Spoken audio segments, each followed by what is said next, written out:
ఏంద్రా బోడా, రేత్రి నువ్వు చేసిన దానికి నీకు కూడా వాళ్ళంటే ఇష్టం ఉందని పైకి చెప్పడం లేదని పొద్దున్నే మీ నాయన కౌశికి మాట్లాడుకుంటా ఉంటారు. అదే వాళ్ళు నిజం అనుకొని అందరి ముందర కేదార్ మీ నాయన పెద్ద కొడుకని చెప్తే ఏం జరుగుతుందో తెలిసినా?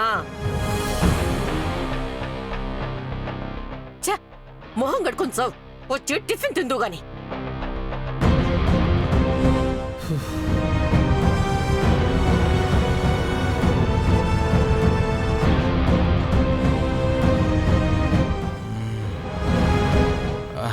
గుడ్ మార్నింగ్ అక్క. గుడ్ మార్నింగ్ నాన్న. Good morning Kedar. Good morning రా కేదార్. కూర్చో. అమ్మా,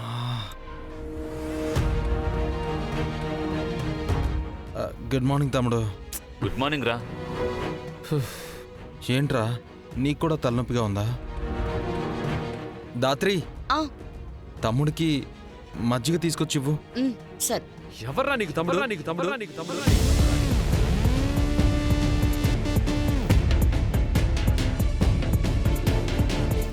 ఎలా నువ్వు నాకు అన్నవయ్యావు? మా అమ్మకు పుట్టావా? మా నాన్నకు పుట్టావా? సాక్ష్యం ఉందా? ఇప్పుడు ఏమైందని అంతలా అరుస్తున్నావు?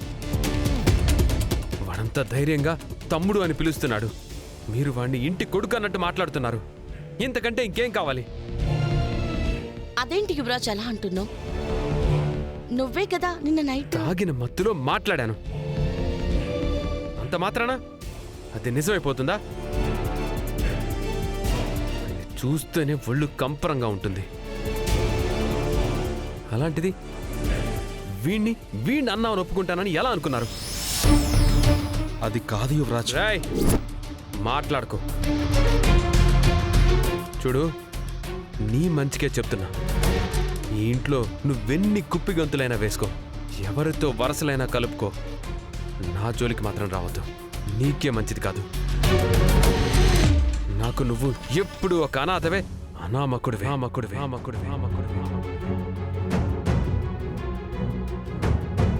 అది ఎప్పటికీ మారదు. రే యువరాజ్, యువరాజ్. రేయ్.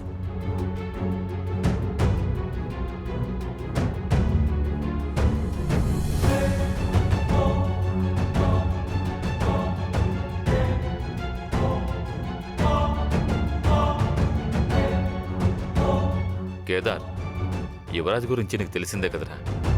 పొద్దున్నే తలనొప్పి ఉంటుంది కదా, అందుకే ఇలా. పర్లేదు బాబాయ్, ఇదేమైనా నాకు కొత్త. వాడికి ఎప్పుడూ ఉన్న కోపమే కదా. యువరాజ్ తరపున నేను సారీ చెప్తున్నాను. నువ్వు నాకు సారీ చెప్పడం ఏంటక్క? నేను బానే ఉన్నాను. దాత్రి, నాకు కొంచెం మజ్జిగ తీసుకొస్తావా? సరే.